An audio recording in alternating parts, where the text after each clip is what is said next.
Why is it important to care for our wool garments? First of all, we have to understand that wool is one of the oldest fabric used in the manufacturing of clothing by humans. And today, due to the technologies and the advancement in the textile technologies, it is one of the most performing material out there.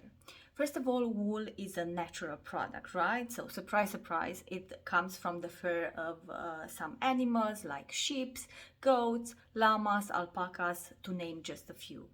Secondly, it's a renewable material because in the summer the animal are sheared during the warmer months and then they produce a new fleece in order to keep them warm for the winter season. It's also biodegradable in the sense that it is made out of keratin, the same protein as the human hair. So basically, in the soil or in the water, it can decompose as in as little as 3 to 4 months, unlike polyester that will need maybe 100 years to decompose. It's also a very durable fiber. So if we compare it with other natural fibers like cotton, for example, we can say then that one wool fiber can be bent back and forth up to 20,000 times, unlike cotton that can be bent back and forth up to only 3,000 times. So it's a pretty big difference, right? Wool is also breathable and is a natural insulator in the sense that it can adapt to the body temperature. And I think that's one of the most important part that we need to remember why this material is so performing today. So it keeps us warm in the winter and keeps us cold in the summer. It can absorb moisture and dry very quickly. And a last characteristic of the wool is that it's odor resistant due to its antimicrobial properties. Wool clothing can create an environment in which odor producing microbes are less likely to thrive. So, if we think about all these characteristics that wool has, we can say that this is a pretty sustainable fabric, right? We can say that the wool industry is a fairly good one. It has a fairly good image, which we kind of take comfort when we go to the shop and buy our wool garments, isn't it? We imagine probably well cared animals grazing around the hills, running free, and gather once in a while in the summer season to get a carefully performed haircut. Which basically also helps the animal during the summer months, and it keeps it cold.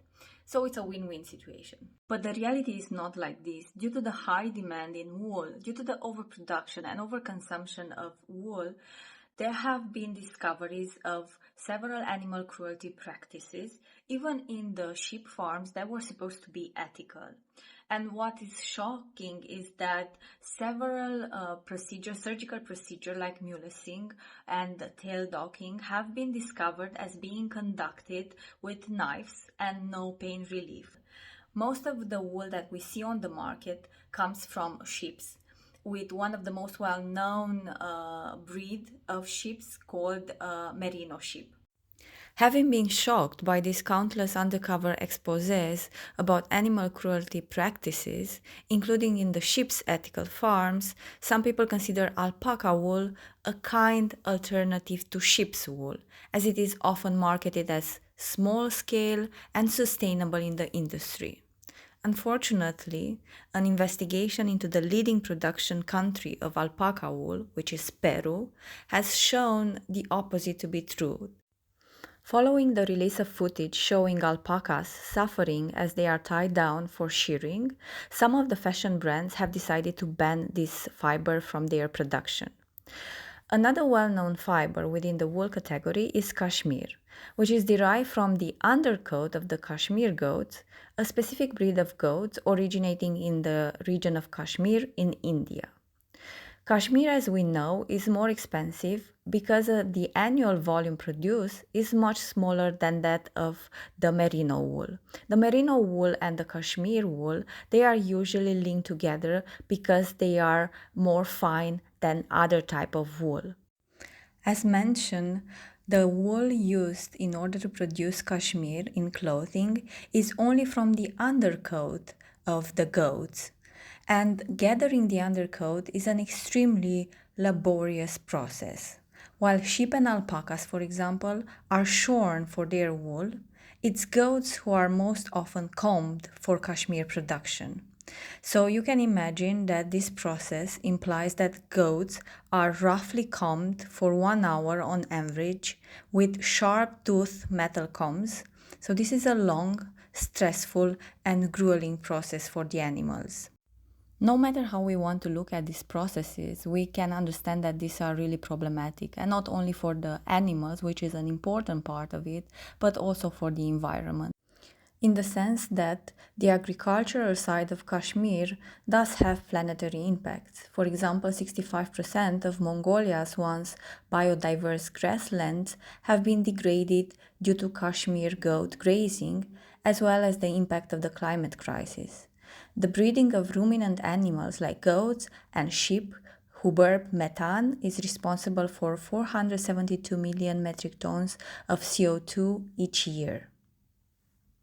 This is the reason why I will not advise you to buy new wool products, but to take care of the wool products that you already own.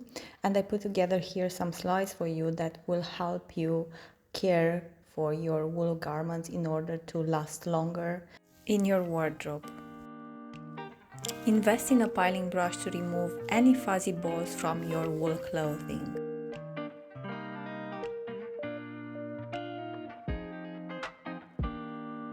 Hand sewing is not that difficult, I promise. Learn how to repair small tears in wool garments by learning hand sewing.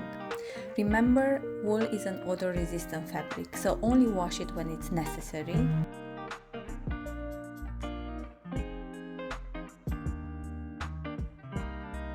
If you have to choose between machine washing or hand washing, because on the label it is allowed to also wash it in the washing machine, I would always go for the hand washing. Choose carefully your detergent because wool is a protein fiber and harsh soap can damage the wool.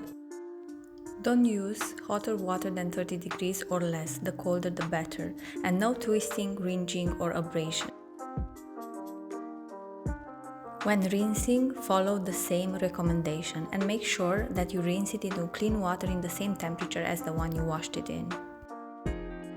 After washing, treat it like your hair to absorb most of the water in a towel instead of squeezing and twisting around. Wool is a durable fiber, but when wet it's weaker, so let it dry on a flat surface to prevent deformation.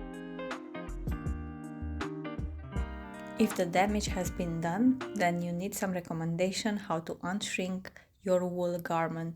Here you have them.